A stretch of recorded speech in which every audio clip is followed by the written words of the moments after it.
Bienvenidos y bienvenidas a Tenemos que hablar, un espacio para conversaciones complejas, con altura de miras y abierta a todas las voces. Hackea el algoritmo de tus redes sociales y contrasta tus ideas escuchando a otros y a otras. Bienvenidos a nuestro ya cuarto capítulo de Tenemos que hablar, especial constituyente. Mi nombre es Valentina Rosas, soy subdirectora de Tenemos que hablar de Chile y conductora de este espacio de conversación donde estamos cruzando, analizando, conversando distintos aspectos de la propuesta de nueva constitución, distintas posturas también acá con los panelistas para llegar informados a votar en el plebiscito el próximo 4 de septiembre. Junto a mí se encuentra Rodrigo Mayorga, historiador, director de la Fundación Momento Constituyente. Bienvenido, Rodrigo. ¿Cómo estás? Hola, Valentina. Muy bien. Saludo a Alejandro también aquí al frente. Ansioso ya a puertísimas de este plebiscito. Así que... A solo días. Y la guagua se ha portado bien, deja dormir en este... Además de la ansiedad que ya tenemos por el... No, él es una maravilla. Él duerme de corrido desde los 2 meses. Así que ha sido un gran aporte a todo este proceso. Acá ambos panelistas son padres recientes. También nos acompaña Alejandro Fernández, abogado, director ejecutivo de Fundación Pacto Social. Bienvenido, Alejandro. Muchas gracias, Vale. Saludo también a Rodrigo. Agradezco a Diego también, último capítulo, ¿no? Bueno, al menos previo al plebiscito, así que le agradezco aquí a todos los que han estado detrás haciendo esto posible. Y aprovecho además, como muchos no llegan al final, de promocionar desde ya nuestra campaña de Tenemos que votar. Es importante el voto obligatorio, no solamente por la multa, sino por lo relevante que se está jugando. Así que los invitamos a grabar videos con el Tenemos que votar, lo compartan y pongan @ Tenemos que hablar de Chile, Momento Constituyente y Fundación Pacto Social. Quédense a la escena postcrédito. Pasando todos los avisos desde el inicio de nuestro cuarto capítulo. Como les decíamos, ya estamos a días del plebiscito, donde tendremos que decir apruebo o rechazo, opciones ambas democráticas, ambas que van a estar en la papeleta para referirnos ahí nuestras posturas personales a la propuesta de nueva constitución. En este podcast ya hemos repasado distintos temas. Tuvimos un primer capítulo sobre el sistema político, después estuvimos profundizando y analizando derechos sociales y también estuvimos mirando las normas de plurinacionalidad. Siempre lo digo, yo creo que en todo esto nos quedó un montón afuera, pero tratamos de hacer nuestro mejor esfuerzo por, en el resumen, en toda la conversación entre nosotros, abordar al menos lo principal que creemos de cada una de estas materias. Y en este cuarto capítulo abordaremos las normas que conforman o lo que se ha denominado el Estado regional, lo que abarca la organización político-administrativa del país en la propuesta de nueva constitución. Y como todas las semanas, queremos invitar a todos quienes nos escuchan a seguir participando de nuestro programa en redes sociales también. Siempre espacio para comentarnos, para decirnos cómo vamos, si les gustó, si no les gustó. Así que utilizando el hashtag Tenemos que hablar, pueden ahí ya hacernos llegar algunos de sus comentarios, sus posts, ayudarnos a difundir este espacio también. Y en el mismo Spotify contestando la pregunta de la semana directamente relacionado al tema de cada capítulo. Así que ahí cuando escuchen los distintos capítulos pueden ir contestando la pregunta correspondiente. Y la de esta semana, la de Estado regional, es que ¿cómo crees que impactarán las autonomías territoriales en la administración política del territorio chileno?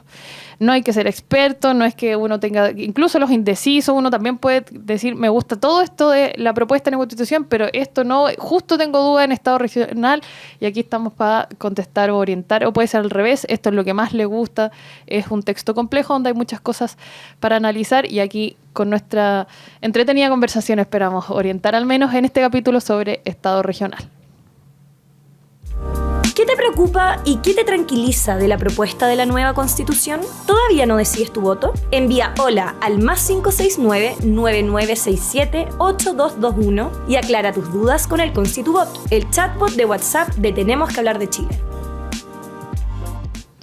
Bueno, como comentábamos al inicio, estamos a solo días de nuestro plebiscito ahí muy histórico. Yo creo que a varios nos tiene ya durmiendo mal, donde más de 15 millones de chilenos y chilenas podrán decir apruebo o rechazo al texto, a la propuesta de nueva constitución elaborada por la Convención Constitucional. Así que para partir este tema de Estado regional, junto al equipo de Tenemos que hablar de Chile, hemos preparado una síntesis sobre los temas medulares de este debate. ¿Qué propone el texto sobre la administración político-administrativa del país? ¿Qué es un Estado regional? Vamos con el resumen. ¿Qué establece la propuesta de nueva constitución sobre Estado regional? Seleccionamos los artículos más relevantes y sintetizamos el lenguaje de las normas para ayudarte a comprender su contenido, procurando ser fiel a su sentido original. Veamos. La propuesta de nueva constitución establece que Chile es un Estado regional y que el país, en su diversidad geográfica, natural, histórica y cultural, forma un territorio único e indivisible. ¿Cómo se organizaría el Estado? En la propuesta, el Estado está conformado por entidades territoriales autónomas y territorios especiales. Son entidades territoriales autónomas las comunas autónomas, las regiones autónomas y las autonomías territoriales indígenas. Todas ellas gozan de autonomía política, administrativa y financiera, personalidad jurídica y patrimonio propio. El texto agrega que el ejercicio de dicha autonomía no puede atentar contra el carácter único e indivisible del Estado de Chile, ni se permitirá la división territorial. En relación a la distribución de atribuciones, el texto indica que la administración central puede transferir competencias a las entidades territoriales, considerando el personal y los recursos financieros suficientes para su ejecución. En esa radicación de competencias se deberá priorizar a la entidad local sobre la regional y a la regional sobre la nacional. En caso de que la entidad local no pueda asumir sus competencias, podrá ser subrogada por la administración central o regional. ¿Y cómo se regulan las comunas autónomas? En la propuesta, las entidades territoriales son la base del Estado regional y su gobierno reside en las municipalidades, las que son constituidas por el alcalde o alcaldesa y el consejo municipal. Las municipalidades tendrán estatutos comunales que establecerán su organización administrativa y el funcionamiento de los órganos municipales, los mecanismos de democracia vecinal y las normas de elaboración de ordenanzas. Además, el texto señala que existirá una asamblea social comunal que promoverá la participación popular en asuntos públicos de la comuna a través de las juntas vecinales. Existirá también un consejo de alcaldesas y alcaldes, que será un órgano consultivo representativo de todas las comunas de una región autónoma. ¿Y qué se dice sobre las regiones autónomas? La propuesta consagra su autonomía y define sus competencias, entre las que se encuentra la dictación de normas regionales. Las atribuciones que nos entregan de forma expresa a la región autónoma corresponden a la administración central. Además, señala que las regiones autónomas tienen competencias para coordinarse con los ministerios y servicios públicos con presencia en la región, mientras que el gobierno regional podrá solicitar a la administración central la transferencia de competencias de dichos ministerios y servicios. El texto señala también que el gobierno de las regiones autónomas reside en los gobernadores regionales y la asamblea regional, ambos elegidos por sufragio universal. Las asambleas regionales aprobarán estatutos regionales que definirán la organización interna de cada región. Además, existirá un consejo regional, encargado de promover la participación popular en los asuntos públicos regionales, y un consejo de gobernaciones presidido por el presidente o presidenta e integrado por gobernadores y gobernadoras regionales. ¿Qué son las autonomías territoriales indígenas? La propuesta señala que estas son entidades territoriales donde los pueblos y naciones indígenas ejercen derechos de autonomía en coordinación con las demás entidades territoriales. La ley creará un procedimiento para su constitución y definirá sus competencias, las que deben ser adecuadas para el ejercicio del derecho de libre determinación de los pueblos y naciones indígenas. ¿Cuáles son los territorios especiales? La propuesta constitucional señala que Rapa Nui y el archipiélago de Juan Fernández son territorios especiales y que la ley podrá crear otros territorios especiales adicionales en virtud de las particularidades geográficas, climáticas, ambientales, económicas, sociales y culturales de una determinada entidad territorial o parte de esta. Asimismo, se indica que la ley podrá establecer regímenes económicos y administrativos diferenciados para los territorios especiales, junto con un fondo para su financiamiento. En relación al territorio antártico chileno, el texto indica que es un territorio especial y una zona fronteriza, debiendo el Estado adoptar una política orientada a la investigación científica, la colaboración internacional y la paz. Por otra parte, la propuesta señala que el Estado promueve el desarrollo integral de los territorios rurales y reconoce la ruralidad como una expresión territorial donde las formas de vida y producción se desarrollan en torno a la relación directa con la tierra, el agua y el mar.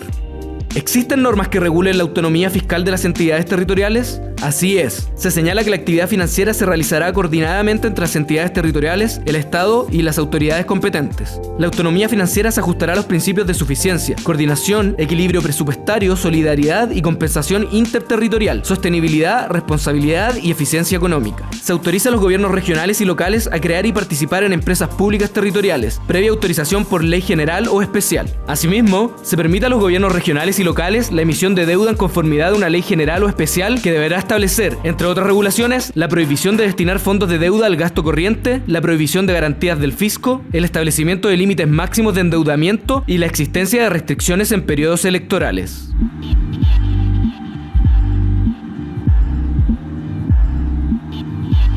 Seguimos aquí la conversación junto a Rodrigo Mayorga de Momento Constituyente y Alejandro Fernández de Pacto Social. A mí por lo menos me encanta este tema, siento que a veces puede ser un poquito complejo explicar cuáles son estas autonomías territoriales que implican en la práctica una autonomía, pero finalmente es la forma en la que se intentó responder, sobre todo a las demandas de descentralización, que yo creo que son bien potentes, lo hemos escuchado, Alejandro al menos lo he visto ahí en sus redes sociales recorriendo distintos lugares del país. Yo creo que desde Tenemos que Hablar también hemos enfrentado una dificultad bien grande para hacer dialogar gente de todas las comunas, de todos los territorios, hacer conversaciones atingentes a los distintos territorios del país, así que es súper relevante ver cómo esta propuesta un poco se hace cargo de eso. Por supuesto que hay más normas también en el texto que quizás intentan responder a esto, pero nos concentraremos en cómo se articula esta propuesta de Estado regional. Les recordamos que en caso de dudas siempre es bueno revisar el texto original. Hay distintas fuentes donde se puede uno acceder también a resúmenes, a distintas fuentes de información, pero el texto original siempre es muy relevante tenerlo a mano para también poder contrastar los propios sesgos y hacerse una idea del texto y de cómo nos afecta la vida, los territorios, los proyectos de vida de cada persona. También puedes buscar el trabajo de organizaciones, como decíamos, como el que hacemos desde Tenemos que Hablar de Chile, Pacto Social, Momento Constituyente, donde desde distintas miradas, obviamente lo conversábamos justo antes de partir esta grabación, siempre con algunos sesgos, es parte de esto, entonces intencionadamente hay que buscar distintas fuentes de información, así que siempre recordar esa invitación. Y ahora entremos en materia. Como siempre preguntamos a nuestros panelistas qué les genera tranquilidad y qué les preocupa de la propuesta en relación a Estado regional. Queremos que ambos puedan rescatar aquellas cosas que les pueden parecer más positivas y aquellas cosas que quizás hubiesen dejado de otra forma o las hubiesen dejado para materia de ley. Ahí obviamente cada uno puede abordarlo de distintas formas. Partamos con Rodrigo y con sus preocupaciones. ¿Qué me preocupa en términos del Estado regional o de la forma en cómo está planteado? Lo conversamos en otros capítulos, esto es un Estado unitario complejo, en el fondo donde se mantienen, digamos, la lógica unitaria, pero efectivamente se busca una desconcentración y descentralización del poder mucho mayor.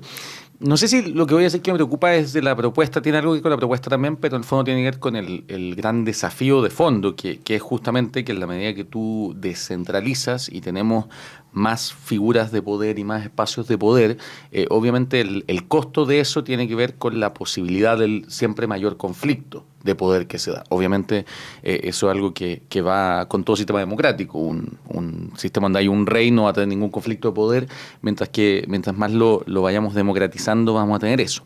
En ese sentido, yo creo que la propuesta hace un muy buen trabajo en todo lo que se refiere a la cooperación entre estas distintas entidades territoriales autónomas, pero creo que se pudo haber hecho un poquitito más o avanzar un poco más en justamente estas posibilidades de conflicto. Hay algunas normas que establecen quién prevalece, en el fondo donde lo mencionaban en el resumen, donde se radican las atribuciones, qué pasa cuando uno no puede, pero yo creo que sí, no excesivamente más, pero podríamos haber tenido un par de normas más que se enfocaran en esa posibilidad de conflicto que siempre existe, para tener claridad en eso. Y claro, y que no termine siendo un tema que resuelva la Corte Constitucional o que resuelvan otro tipo de organismo. Y sobre todo, no solo porque no crea que lo puedan resolver después, más bien porque creo que justamente tener eso ayudaría a justamente una mayor cooperación dentro del sistema mismo, que es lo que yo pienso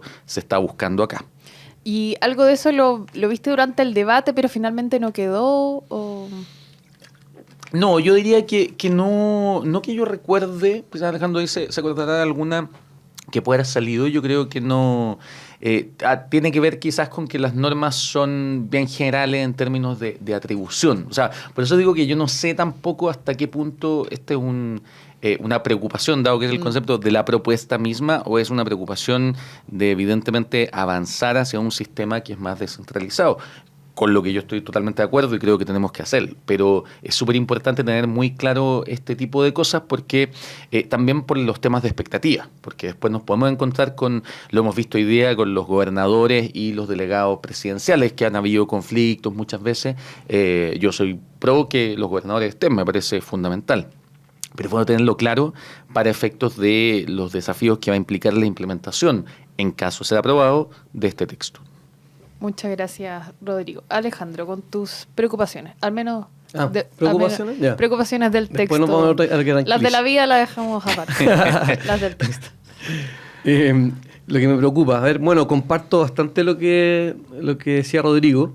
Yo creo que justamente parte del rol de las constituciones es limitar el poder, ¿cierto? Con claridad. Y acá yo creo que primero en términos generales, cuando le da a varios órganos esto de autonomía política, administrativa, financiera, ya es un poco confuso, ¿cierto? Porque si la región es autónoma políticamente, bueno, ¿qué rol juega cuando está compuesta por comunas autónomas, ¿cierto? Que también tienen su propia autonomía. Entonces yo creo que es complejo, yo creo que ahí faltó quizás tomar una decisión derechamente, como qué es lo que da a tener autonomía o qué tipo de autonomía tiene uno u otro.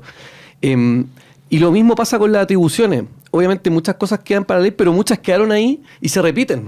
Si uno lee el listado de la A a la J de la comuna, después lee el de las regiones, el gobierno central, se van a repetir cosas y en ese sentido yo veo que puede ser abrir mucho espacio de contienda, de conflicto. Me parece que en eso, claro, yo lo que entiendo que es la discusión que se dio mucho en la comisión, asumiendo que estábamos todos de acuerdo en la descentralización, Claro. era por un lado algunos como los que primeramente ganaron, digamos, los votos, que era detallar este estado regional con artículos precisos, atribuciones, etcétera, más algunos principios, versus otros que preferían sobre todo establecer principios, un marco para que la ley después lo regulara, dado lo complejo, porque en realidad yo digo que es difícil, no sé cómo lo solucionaría. Entonces yo veo ahí harto riesgo de conflicto entre las distintas autonomía. Yo creo que también no se hace cargo de la realidad muchas veces, porque esto lo vamos a hablar otras veces, cómo uno arma instituciones de acuerdo a la realidad del país, ¿cierto?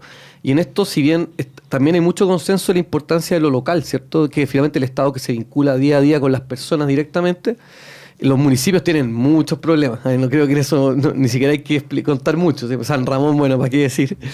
Pero sí, pero en muchas comunas, entonces ya tienen un problema hoy día, hay poca fiscalización, faltan más capacidades instaladas, etcétera. Entonces, y se le abren muchas posibilidades ahí hasta de armar empresas, que yo lo veo bien complejo, como digo, aunque puede ser un súper buen anhelo, uno pudiese tener modelos fuera de Chile que fueran súper interesantes. De hecho, voy a agregar, esto yo creo que es una discusión mucho más como, esta no es una discusión ideológica, yo creo que esto es importante, a diferencia de otra discusión que tuvimos en derechos sociales, esto es súper pragmático, o sea, acá hay que buscar el mejor modelo, la mejor estructura de distribución de poder que funcione. Yo en esto creo que no es ideológico. De hecho, Alejandro, lo mencionaste a la pasada, pero se entendía que era un anhelo más o menos compartido dentro de la convención, la descentralización. Las formas, quizás los mecanismos eran la discusión. Exactamente, yo creo que tal cual como dices tú. Y por lo mismo, claro, uno incluso a veces escucha opiniones de lados políticos muy distintos que están de acuerdo en algunas críticas o al revés en algunas cosas favorables. Yo también el tema de la autonomía territorial indígena lo encuentro complejo, porque además entra a jugar entre las regiones y las comunas. De hecho, una autonomía podría toparse, digamos, con dos regiones distintas. Entonces también eso también creo que es muy complejo, porque además se le da un nivel de autonomía bastante alto, creo que más profundo que el de las otras, de las regiones y las comunas. Por ejemplo, el autogobierno se habla también en el otro sentido, pero acá también el tema del sistema de justicia indígena, por ejemplo, o el caso de este derecho a veto que se ha hablado, ¿cierto? Esta posibilidad de que ciertos materias o asuntos que afecten los derechos que reconoce la Constitución, que afecta a los pueblos indígenas, tenga que pasar por esta consulta y consentimiento, le da un nivel de profundidad a esa autonomía muy alto, y también puede ser súper conflictivo. Y de hecho puede limitar muchas decisiones del gobierno central. No sé, uno quiere construir una carretera, va a haber una comuna donde no hay autonomía indígena y se va a poder construir, se puede consultar, ¿cierto?, para hacerlo lo mejor posible, pero si hay una autonomía territorial indígena va a tener que pasar por consentimiento, o sea, se puede frenar. Y no es raro pensar que podría pasar eso. Otras cosas que me parece preocupante, el tema de la iniciativa legislativa de las asambleas regionales quedó bastante más acotado como estaba al principio, pero igual se da harto espacio para que haya mucha diversidad de normas. Pueden hacer los propios reglamentos de las regiones, le pueden delegar facultades también para hacer algunas leyes, y ellos pueden impulsar leyes, que también ahí da espacio siempre para desordenar un poco a mi juicio, y eso genera hartas complejidades. Ya tenemos muchas leyes, muchas normas, y de hecho pienso incluso desde el mundo emprendimiento, digamos, armar algo hoy día ya es muy difícil, hay que pasar por un montón de cuestiones. Si le agregamos 3 tipos de autonomía, reglamentos, leyes distintas, lo encuentro bien engorroso. Otro tema que creo que todo esto varias discusiones con Rodrigo, el tema financiero. ¿Un punteo, no? Sí, el punteo. Tema financiero. También esto que se les da la posibilidad de crear tasas y contribuciones. se establece tiene que haber una ley marco, ¿ah? Respecto al hecho grabado, pero el detalle no se deja materia de ley. Y eso, ya el abogado latero que dice esas cosas, pero hoy día los impuestos tienen que fijarse con mucho detalle en las leyes, ¿ah? Y acá creo que eso no se hace, y además, más allá del detalle si es bueno o malo que se puedan hacer. También se deja abierta la posibilidad de endeudamiento con ciertos límites, condiciones en el articulado, pero también me parece complejo, porque además hay una norma que establece incentivos muy malos para ser responsable financieramente, que tiene que ver con cuando hay alguna comuna o región que está bajo la media en términos como financieros, o sea, está más mal, necesariamente las otras tienen que contribuir con eso.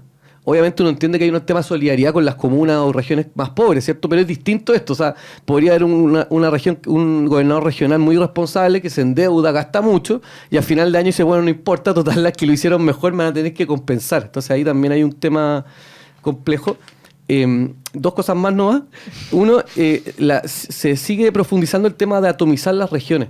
Yo ahí también he escuchado consenso, de hecho, de distintos sectores respecto a tener regiones más grandes, macrozonas, porque al final las vas debilitando, las vas achicando mucho, y de hecho se propone crear 2 regiones más, Aconcagua y Chiloé, que tendrían que pasar por un plebiscito de acuerdo a las normas transitorias. Claro, entonces también ahí creo que se sigue atomizando y eso no es bueno. Además, la metropolitana sigue siendo una sola región, entonces cada vez más gigante frente al resto.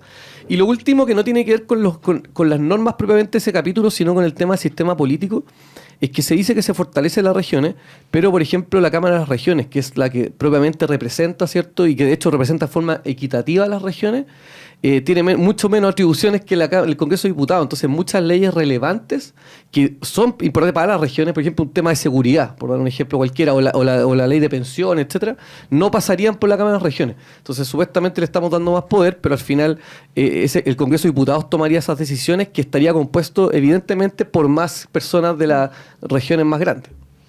Perfecto, muchas gracias, Alejandro. Y como nos ha pasado en otros temas, vemos, obviamente está muy interrelacionado. Acá tratamos de seccionar y tener estos grandes títulos, pero ya Alejandro ahí mencionaba algunas preocupaciones de su parte respecto de los impuestos, del sistema político, y finalmente todos estos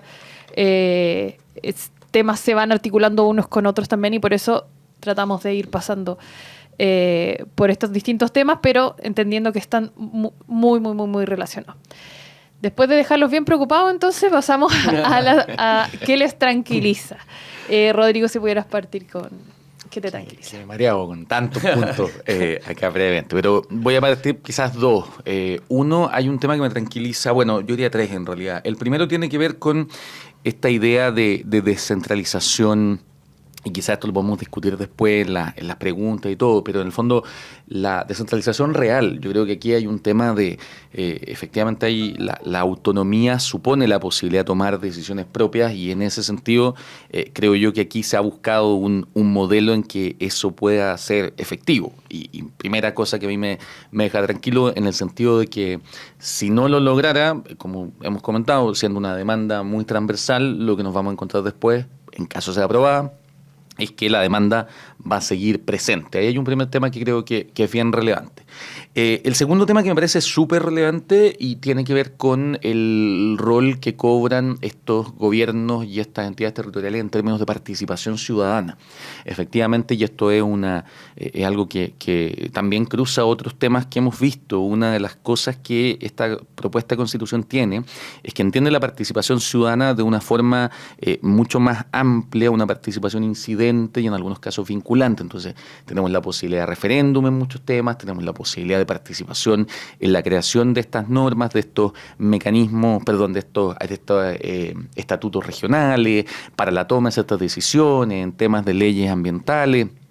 Y ahí yo difiero, o sea, entiendo en el caso de Alejandro esto de cuando puede haber ciertas duplicidades, pero creo que hay que mirar, a producir lo mismo que decía yo antes, en qué temas las duplicidades se contraponen y en qué temas las duplicidades se potencian, porque efectivamente hay temas donde si 2 entidades pueden tomar la misma decisión, por supuesto, y pueden tomar decisiones distintas, tenemos un problema, pero que 2 entidades puedan participar de algunos procesos, creo yo que no es una contradicción, es una forma de potenciar, y pienso sobre todo en el tema de educación ciudadana, participación, educación cívica, que está presente aquí. Hoy día tenemos un problema enorme y yo creo que todo aquí lo habremos vivido de una forma u otra como instituciones, producto de que dentro de las funciones de la municipalidad actual y la atribución no está la posibilidad de informar y de entregar educación, y eso ha generado que frente al plebiscito, por razones que todos entendemos son del conflicto político,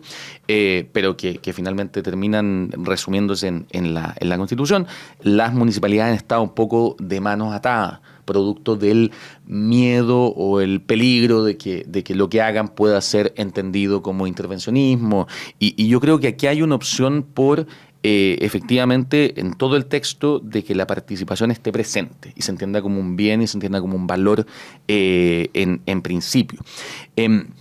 Entiendo que eso lo hace, por supuesto, más desordenado y ahí es donde podemos tener, de nuevo, no sé si es una diferencia ideológica, sino que más bien del tipo de apuesta. Yo el otro día alguien me decía a propósito de estas asambleas de participación, los consejos, como decía, pucha, pero el riesgo que se abre, que se lo tome la ultra o lo tomen operadores políticos. Y yo decía, por supuesto que es un riesgo si como ciudadanía no nos hacemos cargo de eso.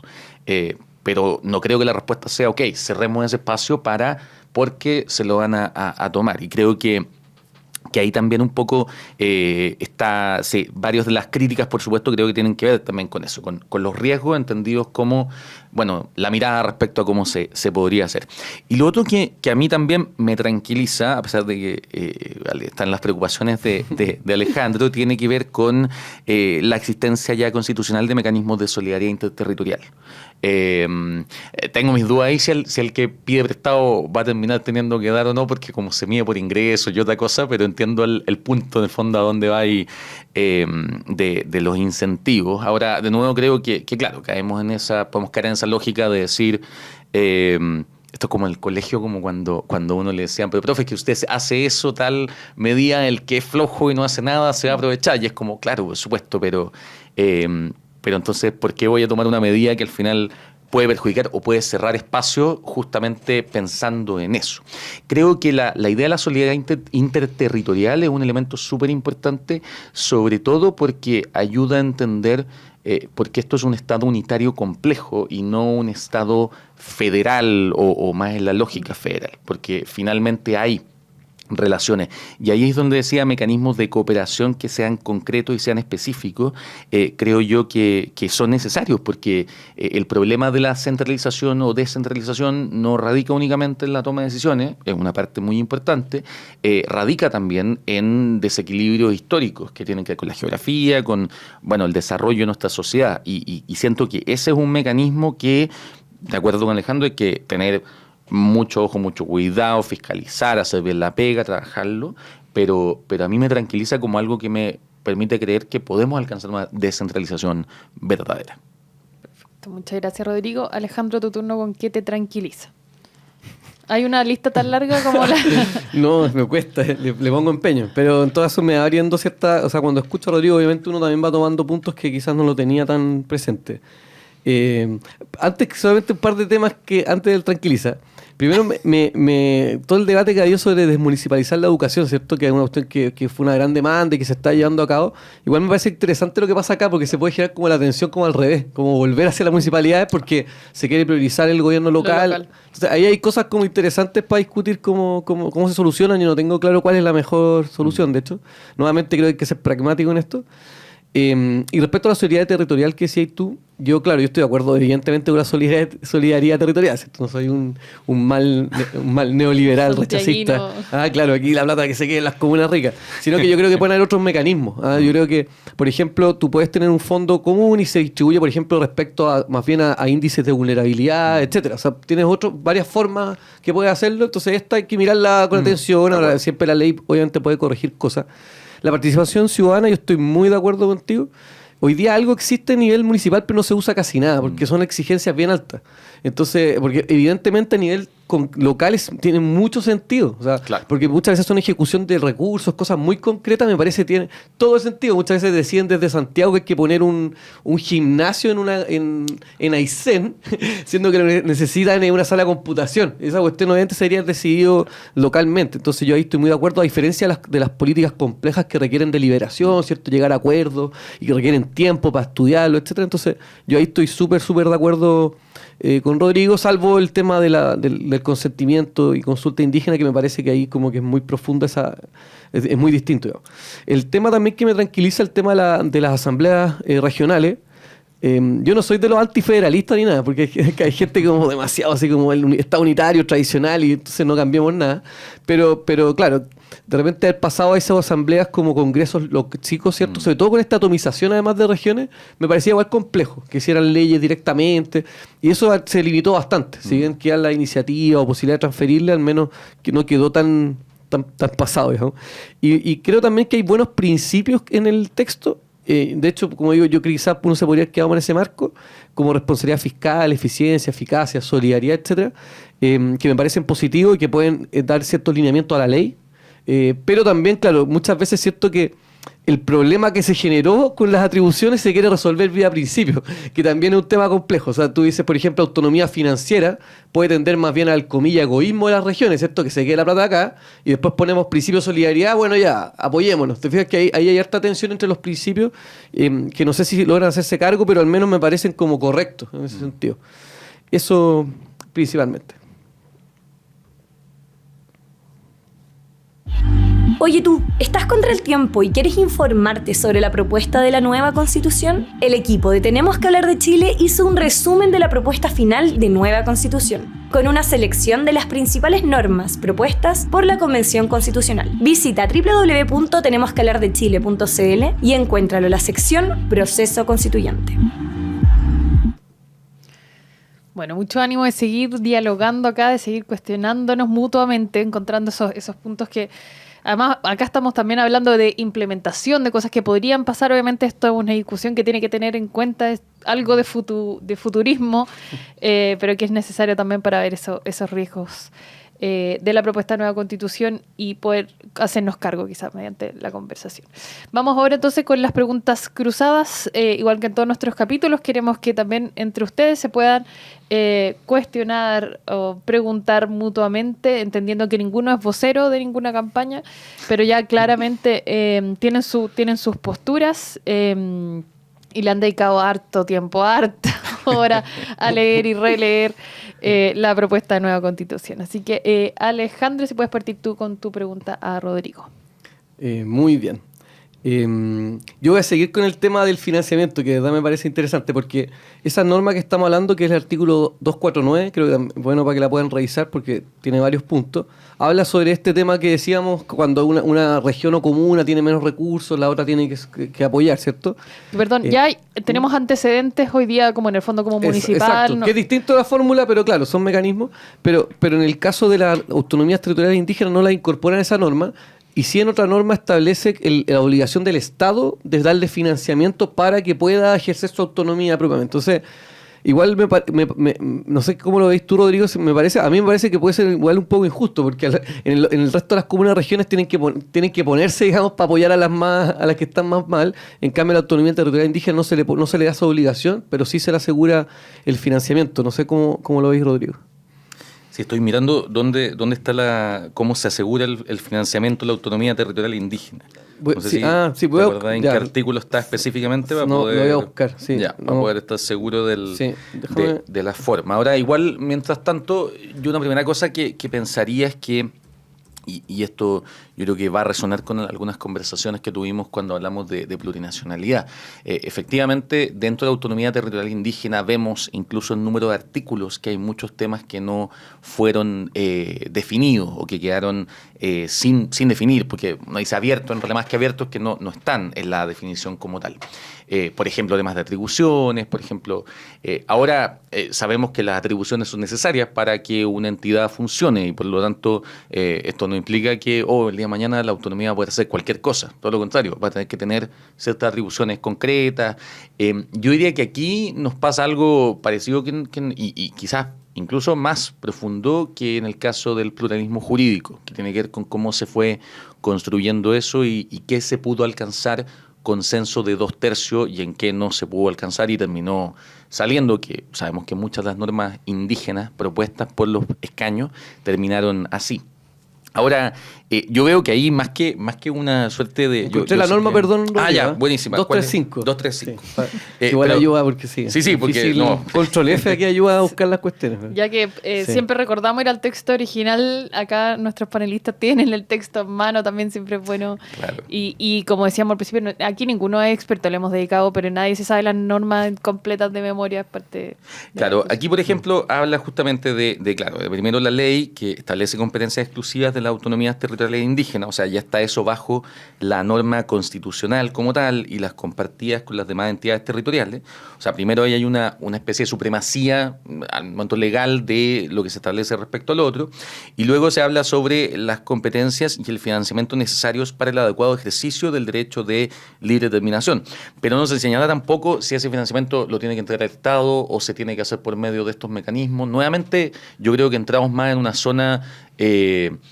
¿cómo se llama? No definida. Ahora, a mí me pasa al revés. O sea, yo creo que siempre se ha dicho mucho con estos temas que no han sido definidos en esta campaña, como el miedo de lo que puede pasar y cualquier cosa. Yo creo que, y lo más probable, considerando nuestra historia nacional, nuestro Congreso actual e incluso un nuevo Congreso con escaños después, es mucho más fácil que esos temas se vayan limitando y bloqueando, más que se abran a temas tan de fondo. O sea, viendo la experiencia de la convención. Yo sé que en la convención hay esa percepción de que fue todo indígena y todo indigenista y todo el cuento, pero las normas, las iniciativas populares, o sea, indígenas de norma, pasaron unas poquitas con suerte, las de la comisión indígena, una, porque... o la otra ya estaban o se consideraron demasiado extremas. Entonces creo yo que ahí efectivamente, como dices tú, debería ocurrir una situación, lo lógico debería ser que entraran a este sistema interterritorial de solidaridad interterritorial, entendiendo que es una más de las entidades territoriales. Pero perfectamente podría eso no pasar y claro, y como está escrito ese artículo, no hay nada irresponsable de fondo. Es el tipo de artículos que uno dice tendrán que contar. Ok, no hay. Ok, bueno, ¿quién es culpable? Nadie sabe. Entonces, creo que puede ser incluso el otro el riesgo, que al final las autonomías territoriales indígenas no se logran prácticamente constituir nunca por eso. Perfecto. Rodrigo, entonces ahora tu turno de preguntarle a Alejandro. Yo tengo una duda, una pregunta que, de nuevo, sabemos que aquí no somos voceros de campaña, pero voy a vocear a alguien del lado del rechazo, que fue una crítica que yo le he hecho durante mucho tiempo específicamente a Amarillos por Chile, a partir de un video una vez que sacó Barken, donde decía un poco... queremos una descentralización, pero no este Estado fragmentado, complicado, todo el cuento. Y que un poco va en la línea de lo que también hemos conversado hoy día.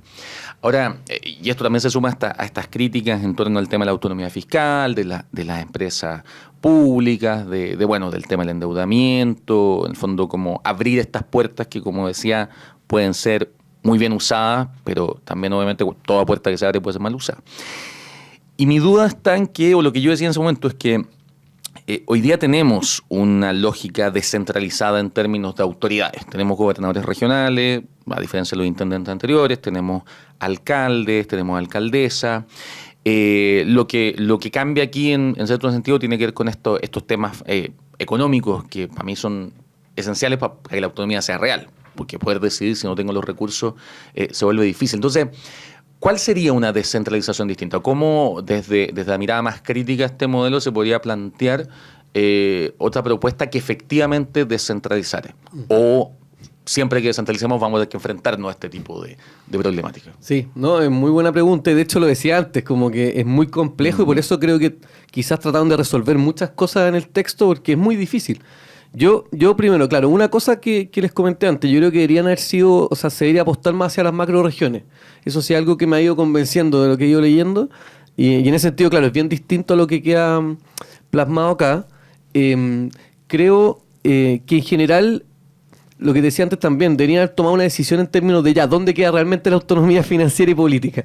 ¿Va a quedar en el local o en la región? Yo, por ejemplo, creo que con macrozonas podríamos tener una región más robusta, ¿eh? Independiente del rol importantísimo que juegan las comunas, pero creo que eso podría evitar además este tema de las contiendas constantes. Incluso puede pasar al revés, que nadie quiera recibir la competencia, que eso no lo resuelve de hecho. Acá asume que siempre quieres hacerte cargo, claro. Pero oye, no, acá se carga usted, no, yo tampoco quiero. Entonces, yo tiendo a pensar eso. Por un lado, macro región, y por otro lado, haber dado ese nivel de autonomía, que estoy de acuerdo contigo, si no hay autonomía financiera es puro papel, habérselo quizás dado directamente a las regiones y que las regiones fueran las que hicieran transferencia de recursos con las comunas, etcétera. Y ahí yo creo que faltó un poco ordenarlo, probablemente habían miradas muy distintas internamente y trataron de conseguir los 103 votos dándole autonomía a tres entidades distintas, y eso, como digo, lo veo más complejo. Perfecto. Bueno, tenemos además, como siempre, nuestras preguntas del público que tratamos de escoger ahí algunas que sean un poquito más generales, que nos ayudan a esta discusión de cómo se estructura esta nueva forma o esta propuesta de Estado regional. ¿Qué significa? La primera pregunta es, ¿qué significa que las comunas sean autónomas? ¿Y qué las hace diferente a las comunas actuales? Entendiendo que en teoría las comunas actuales también son autónomas, los municipios son autónomos. ¿Cuáles son ahí entonces las diferencias a nivel de comunas? Rodrigo, si pudiera partir. Sí, bueno, en el fondo es verdad, son dos preguntas distintas, porque efectivamente cuando hablamos de autonomía, como hemos dicho en este capítulo, hablamos de la posibilidad de tomar decisiones en ciertos aspectos. Autonomía, siempre decimos, no es independencia. Y eso implica contar con ciertos recursos, pero además legalmente poder tomar esas decisiones. De hecho, dato freak o dato curioso, la ley de comuna autónoma es de 1890. O sea, digamos, comuna autónoma existe en Chile desde hace bastante, desde antes que, no sé, hubiera voto femenino, como es el nivel de... Ahora, la diferencia yo creo que efectivamente está establecida en estas particularidades que aparecen en este texto, que tienen que ver con algunos de los temas que hemos comentado, la posibilidad de, dentro de ciertos límites, crear estas empresas públicas, la posibilidad de endeudarse dentro de ciertos límites. Algunas de estas cosas pasan hoy día, lo sabemos también, entonces es que se constitucionaliza a este nivel. También en las atribuciones específicas, como también comentábamos, atribuciones que hoy día la comuna no la tiene y que el día de mañana sí la podría tener en este... y también estos temas que yo creo de los estatutos comunales que tienen que ver con entregar una suerte de normativa de funcionamiento. Y ahí está esta discusión federalista unitaria que estuvo en la convención. Yo creo que efectivamente, a mi parecer, si las comunas o las regiones hubieran podido crear leyes, sí estaríamos hablando de una lógica federal. Aunque se hubiera llamado regional. En este caso eso no existe y no es federal, pero sí, evidentemente, te hay una mayor autonomía de toma de decisiones de su organización interna, que yo creo que sí está presente. Perfecto. ¿Algo que agregar, Alejandro? Hay tanto consenso con Rodrigo. No, yo solamente agregar un par de cosas. Claro, si uno mira un poco la atribución en específico, y en esto hacía trampa porque miraba mientras Rodrigo respondía, no la sabía tampoco tan detalle. Por ejemplo, claro, se habla de la posibilidad de construcción de obras. Eso, claro, son atribuciones nuevas. Hoy día claramente no ejecuta ese tipo de cosas un municipio. El tema de la participación popular, que también lo había dicho antes Rodrigo, también son cosas distintas. Tiene roles también específicos respecto a protección ambiental, o sea, hay varias cosas que se le entregan. Ahora, insisto, claro, el problema es que estas cosas también se le entregan al gobierno central y a la región, pero sí, o sea, yo creo que se expande bastante las atribuciones de las comunas autónomas con las cosas positivas que puede tener y con las tensiones y riesgos que también hemos mencionado. Pero desde la mirada de las personas, su comuna debería ser más o menos la misma, las mismas autoridades, un alcalde, un consejo, cambian las atribuciones y cómo se relaciona con los niveles regionales y centrales. Sí, pues muy buena acotación, claro. Efectivamente uno debería pensar que desde el ciudadano común al menos no se vería un cambio demasiado relevante. Distinto a la autonomía territorial indígena, ¿cierto? Y ahí, claro, si hubiese una autonomía dentro de esa comuna, evidentemente se altera. Y si los consejos municipales están los escaños reservados. Claro. Eso sí es un elemento nuevo. Cuando corresponda, porque efectivamente depende de la comuna donde esté ubicada, ¿cierto? Qué pueblos indígenas pueden existir en ese lugar, ¿cierto? Y que puedan tener representación. Yo creo que esa es la principal diferencia como a nivel más político de las comunas. Y ahí me aprovecho de meter mis dudas. ¿Es cuando corresponda por el territorio o por población Es por es en el fondo por la entidad territorial y por la proporción de la población. O sea, en el fondo... O sea, podría ser en la Araucanía y en la Pintana también. Exacto. por Exactamente. O sea, en el fondo tiene que ver con el dentro de ese órgano, el órgano colegiado que exista en esa consejo municipal o la asamblea regional. En el fondo los escaños reservados que existan se calcularán en base a eso, y eso implica que también vamos a tener comunas o consejos municipales donde no va a haber ningún escaño reservado y en otros donde van a ser muchísimos, porque justamente busca seguir el mismo principio que sigue a nivel del Congreso. Perfecto. Clarísimo, me quedó a mí al menos. Ahora, solamente acotar que siendo 11 pueblos nación indígena, igual yo creo que no sé cuántas comunas quedan fuera, igual tengo que pensar que son hartas Una las que proporción quedan. importante. Claro, y me hago cargo de algo que le preocupaba también a Rodrigo, lo decía la otra vez, que claro, el hecho de calcularlo en base a la población y no al padrón electoral, igual puede generar unas distorsiones de que estén muy sobrerepresentados. Entonces ahí yo creo que también son cosas que se podrían corregir, pero dando ese espacio de integración que a mí por lo menos no me parece demasiado problemático. Perfecto. Y bueno, lo mencionó Alejandro, algo de las autonomías territoriales indígenas, las ATI, que sabemos que eventualmente las vamos a trabajar o las vamos a nombrar con siglas, porque así trabajamos en general los chilenos. Las ATI o las autonomías territoriales indígenas. La pregunta es, ¿son homologables a una comuna? ¿Es lo mismo? ¿Es una nueva comuna, un nuevo territorio?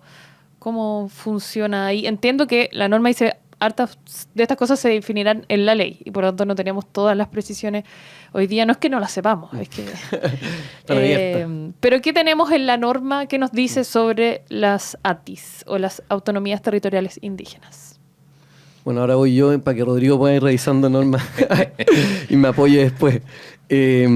Claro, no, es distinto a las comunas en varias cosas. Bueno, por un lado, se tienen que solicitar, ¿cierto?, la creación, y dice que una comunidad indígena tiene que solicitarla, no tiene que ser necesariamente un pueblo originario o una sola comunidad, ¿cierto? Claro, si cada pueblo o nación indígena solicitara al menos la creación de una, habrían 11, ¿cierto?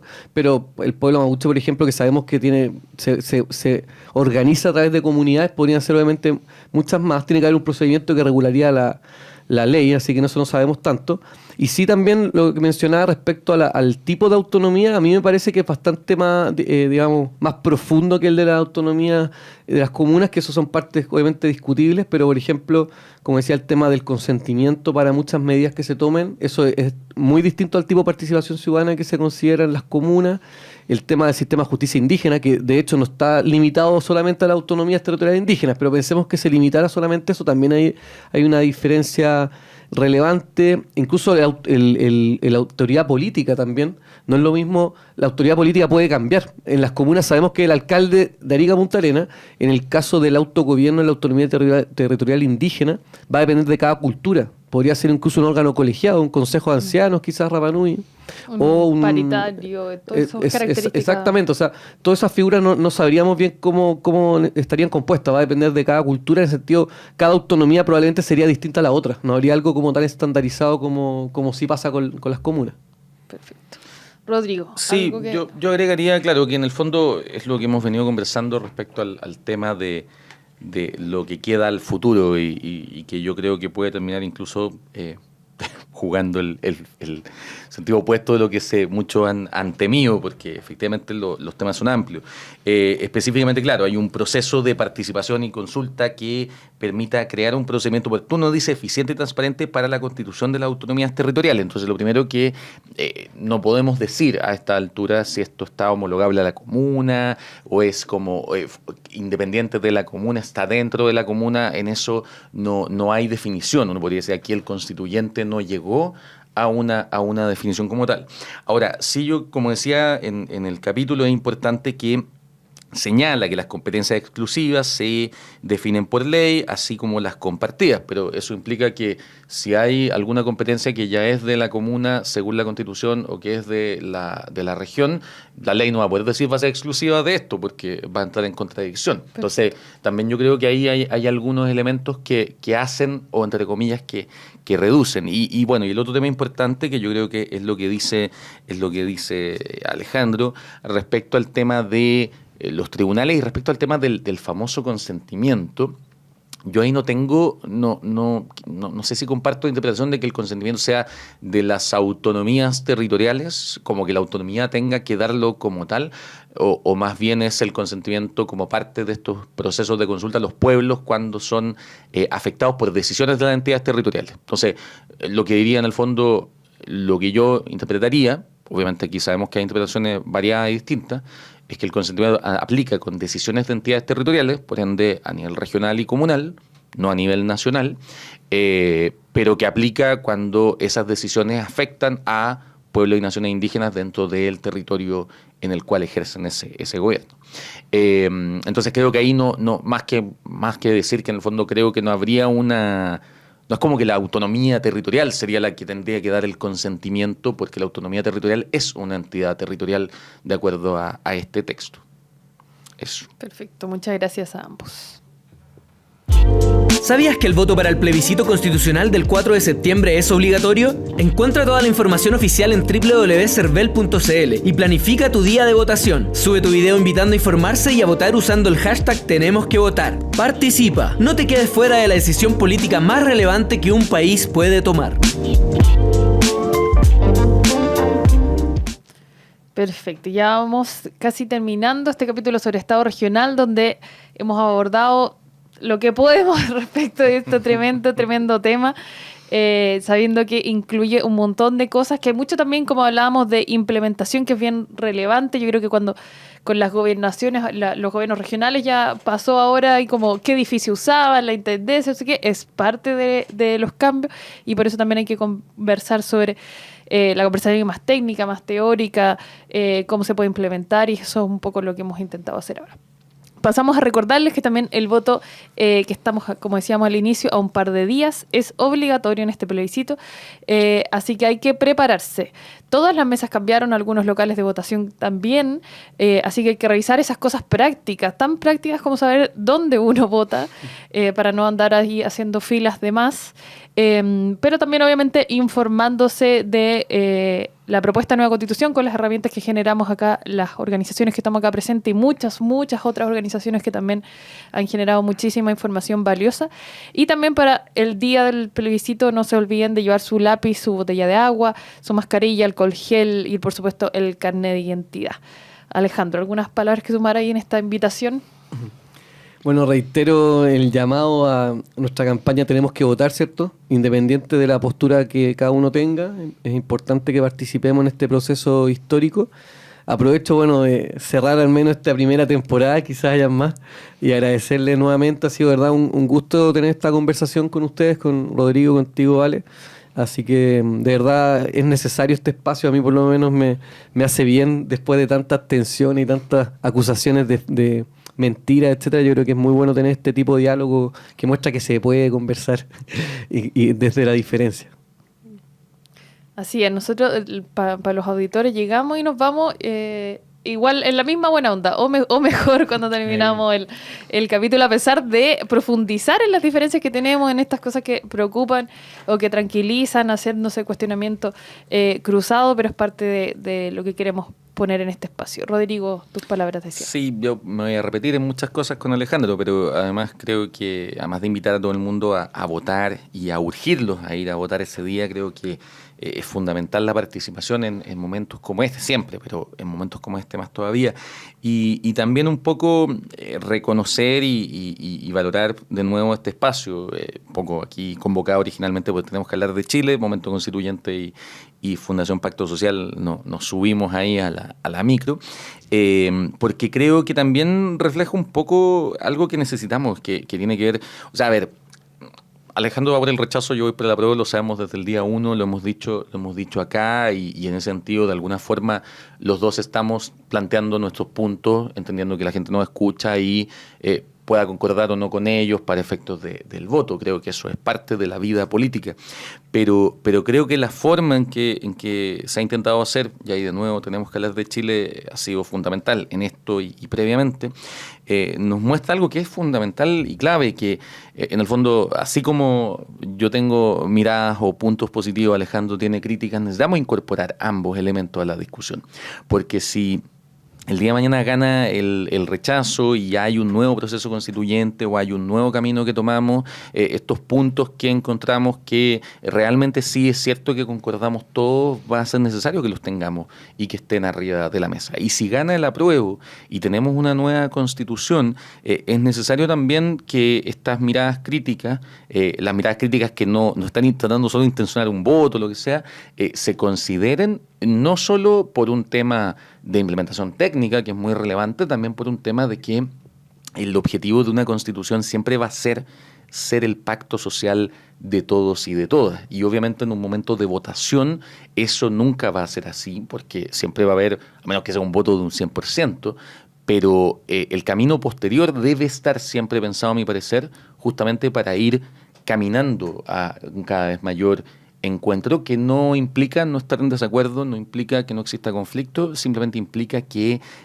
podamos tratar de seguir construyendo juntos. Y creo que de alguna forma este espacio ayuda a prefigurar o a imaginar de qué forma eso se puede llegar a hacer y a confiar también. Yo creo que en estos tiempos intensos de campaña y todo, a veces uno pierde esa confianza, dice, esto no se puede, imposible. Estos lugares dicen, sí, existe esa posibilidad.